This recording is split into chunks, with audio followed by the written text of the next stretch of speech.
Point of view, California Congressman Adam Schiff, who's the top Democrat on the House Intelligence Committee, joining me now.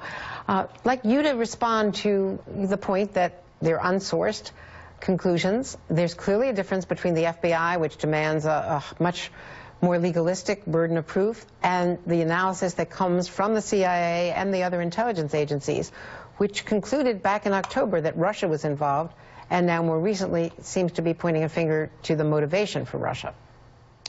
Honestly, Andrea, I think Kellyanne Conway's points are really completely beside the point. The fact is that the overwhelming consensus of the intelligence agencies is that the Russians hacked into our democratic institutions, and that very fundamental, uncontested conclusion of the intelligence community is rejected by the president-elect. He says he simply doesn't believe it, and he goes on to disparage the intelligence agencies. These are the same people that brought us the faulty intelligence on Iraq.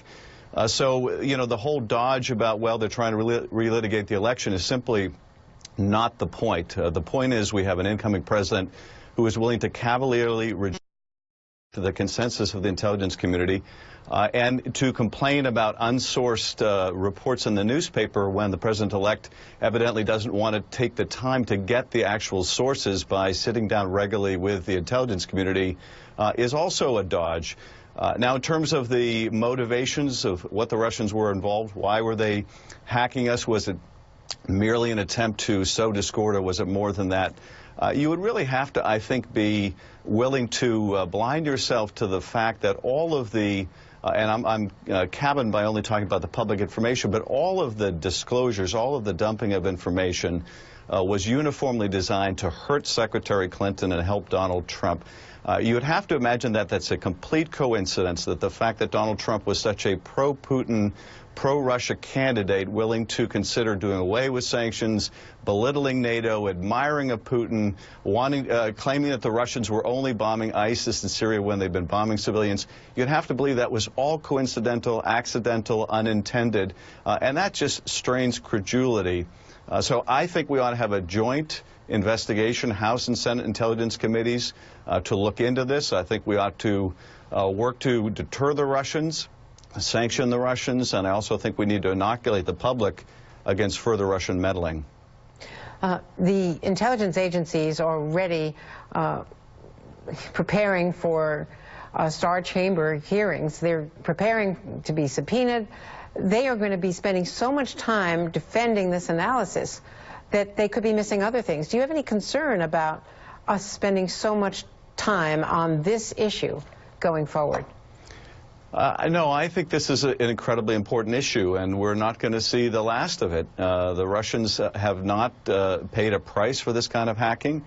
They were phenomenally successful, and again, Andrea, part of the reason they were so successful in this active measures campaign is you had the unique specter of one of the presidential candidates effectively giving the Russians cover by denying the Russians were doing this.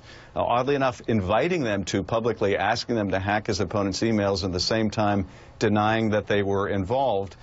So this is going to continue unless we, I think, more publicly acknowledge and demonstrate what the Russians did, unless we sanction them and take further steps to deter them, some open, some clandestine. We're going to see a lot more of Russian meddling because it really paid off here, and I don't think you can put too much emphasis on the need to deter the Russians. There are obviously a lot of other intelligence priorities, North Korea, Iran, ISIS foremost among them, but we can do all of this at the same time. Indeed, we have to do all of this at the same time. Is Donald Trump making a mistake in speaking so contemptuously of the CIA and of the presidential daily briefing? Absolutely, absolutely. And if he was as smart as he claims to be, he'd understand how little he really knows about the working of the intelligence community and how much he will come to depend on them. You know, we will have, and it may be in the early days of the administration, but it will certainly be within the first 4 years, a major national security crisis. And he may have to come before the country and talk about what our intelligence community has told him. In other words, if the Russians send more little green men into this country, or if there's responsibility for an attack that's ascribed to ISIS, he will come to the country and tell the country what he knows.